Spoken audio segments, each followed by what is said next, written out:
Subscribe the channel for latest updates. Press the bell icon. Get ready for the dictation at the count of 3, 2, 1, start. The principles laid down in the said decision cannot have any application in the present case, although the decision rendered in this case in the decision under the Arbitration and Conciliation Act 1996. Taking into consideration the arguments of the appellant, it is necessary to mention here that the court does not have any power to extend the time under the Act, unlike Section 28 of the 1940 Act, which had such a provision. The court has therefore been denuded of the power to enlarge time for making and publishing an award.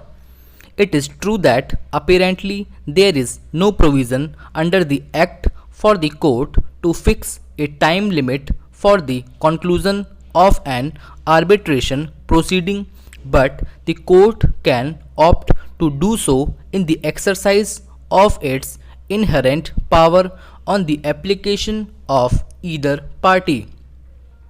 Where, however, the arbitration agreement provide the procedure for enlargement of time and the parties have taken recourse to do it and consented to the enlargement of time by the arbitrator, the court cannot exercise its inherent power in extending the time fixed by the parties in the absence of the consent of either of them.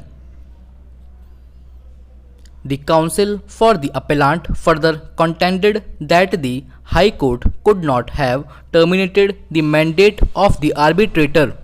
With reference to the contention made by the appellant that the arbitrator, having concluded the proceedings, could not be said to have failed to act so as to attract the provision of Section 14 of the Act, which will call for termination of the arbitration proceedings. It is pertinent to mention here that the arbitrator had not concluded the proceedings as had been agreed to by the parties within the time fixed for doing so. It is an established statement that the said mandate of the arbitrator was terminated only because of the fact that the arbitrator, having failed to conclude his proceedings within time, did not warrant to be continued as an arbitrator in the absence of the consent of both the parties. It is clear that the arbitrator had extended the time provided to it without any concrete reasons whatsoever, and thus his mandate was liable to be terminated.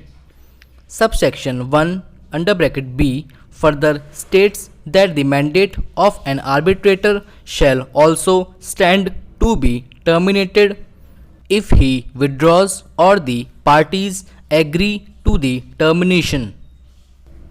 From the perusal of the records and the submissions of the parties, we observe that the mandate of the arbitrator was extended by an agreement between the parties.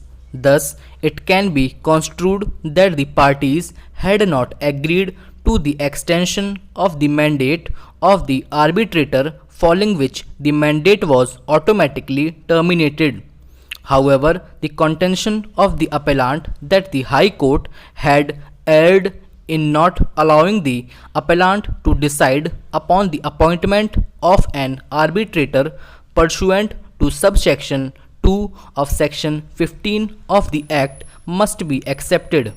In this connection, it would be appropriate to refer to the relevant portion of the impugned judgment of the High Court, which gives an elaborate observation on the above mentioned issue raised by the appellant. Arbitration is an informal, quick and easy alternative mode of adjudication of disputes by agreement of the parties. This court clause was invoked way back in May 1996 under bracket 2 and almost 10 years have expired since then. The appointment of successive arbitrator by the chairman cum managing director of the respondent has only resulted in delay. Stop.